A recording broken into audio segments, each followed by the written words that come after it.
Epekto ng kulang sa dilig o tigang. Maraming mga mag-asawa ang bihira na lang magsiping o mag-contact dahil siguro sa abala o pagod madalas. Ngunit base sa siyensya, may epekto raw sa katawan kapag napapadalang ang pakikipag-contact. Narito ang mga epekto ng kulang sa dilig sa katawan. Maaaring mas mahina ang resistensya o immune system. Base sa isang pag-aaral ng mga dalubhasa sa Wilkes University sa Amerika, mas matibay raw ang resistensya ng mga taong nagko-contact ng mga 1 hanggang 2 beses sa isang linggo dahil ang pagsiping ay nakakataas ng paggawa ng antibody immunoglobulin A sa katawan. Ngunit mahalagang liwanagin na di na epektibo ito pag lumagpas ng 2 beses sa isang linggo ang pag-contact dahil maaaring maging maselan sa impeksyon pag napasobra. Maaaring mas maselan sa atake sa puso.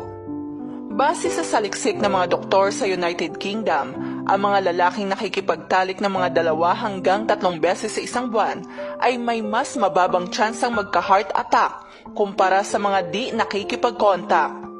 Sa pag-aaral na ito noong 1980s, in-interview ang mga kulang-kulang na sa 1,000 lalaki tungkol sa kung gaano kadalas silang makipag-contact. At pagkalipas ng 20 taon, tinanong ulit sila upang maiugnay kung may connection ba ang dalas nilang magpalabas sa tsansang magkaroon ng sakit sa puso. Napag-alaman na mas mababa ang tsansang magka-coronary heart disease ang mga taong nakikipag-contact ng mga 2 hanggang 3 beses kada buwan kaysa sa mga lalaking mas madalang makipag-contact. Mas mabilis magka-prostate cancer ang lalaki. Base sa pag-aaral ng mga doktor sa Amerika, maaaring matulungan maiwasan ang prostate cancer sa mga lalaki ang dalas makipag-contact o magpalabas. Napag-alaman na ang mga lalaking mas madalas magpalabas ay may mas mababang tsansang magka-prostate cancer pagkalipas ng 10 taon.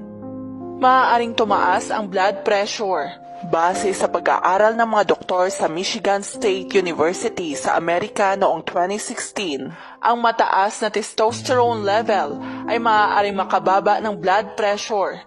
Kaya't maaaring may koneksyon ang pakikipag-contact sa pagpapababa ng blood pressure dahil ang testosterone ay isang hormone o chemical sa ating katawan na tumataas kapag nakikipagsiping.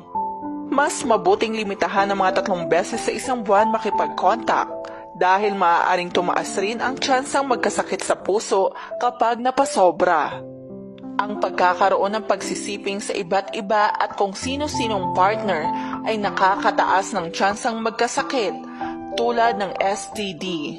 Ngayon alam nyo na kung gaano kahalaga ang pakikipagano sa iyong asawa ng 2 to 3 times a month.